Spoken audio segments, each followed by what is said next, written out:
Bodo Glimt batter Inter. It was a battering. It was like 5-1, which is crazy on aggregate.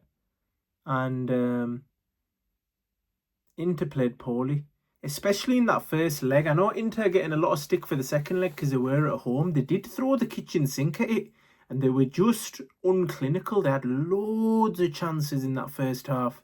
They should have scored. If they had a prolific striker like Harry Kane, I don't know about Lautaro Martinez, but he is still their best player. So if they had him, they would have been better off, because that Thuram is awful. Thuram is a waste of space, especially in big games. Inter are 10 points clear or 7 points clear in the Serie A, in the Italian league. And they didn't show that yesterday, I'm not going to lie. They looked good, but it looked like they still didn't know how to score a goal. I'm going to be honest. Thuram is awful. That left back is awful. He got skinned by Yamal last year, to be fair. They needed a replacement. He looks a little bit older. He looks like that guy who was good when he was younger. DeMarco, the guy with the rubbish haircut. Don't get me wrong, my hair is not too much better, but that's not the point. DeMarco needs to stop getting the haircuts and he needs to focus on football. Barella didn't do anything. Like, a lot of their players just didn't show up. And Bodo Glimt, I knew they were going to do something in that game because everyone was writing them off. And also because they've got players who are technically able.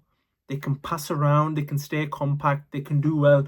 They still probably, if they face a good team, they will probably get battered. But that's not the point. They did what they needed to do against very good opposition for them. You know, usually they dominate their league, so they'll be playing expansive football, but they had to sit in for a lot of that game, and they withstood a lot of pressure. And they're smaller than the Serie A players that they were up against yesterday from Inter. So corners and things like that must have been scary for them, but they managed to get through it.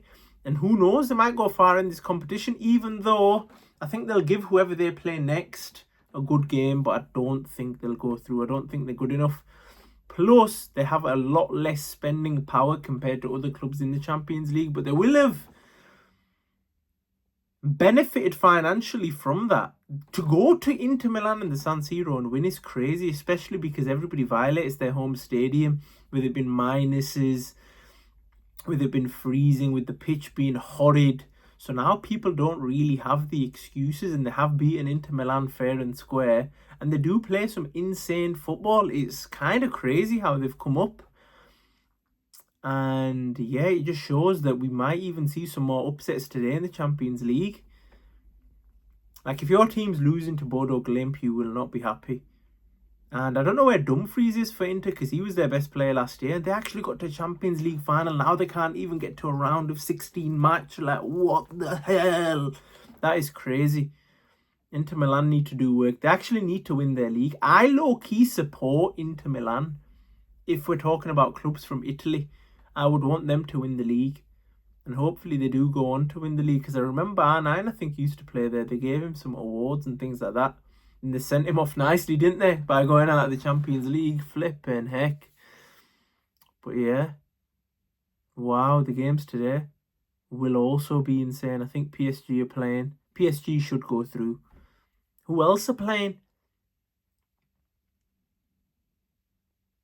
Newcastle battered Karabakh, by the way. Atletico battered Club Brugge. I thought that'd be a closer game than the Bodo Glimt Inter Milan one overall, but Bodo Glimt pulled up. You need to be that team to pull up and get that result, because it can maybe ignite their Champions League run, which is crazy.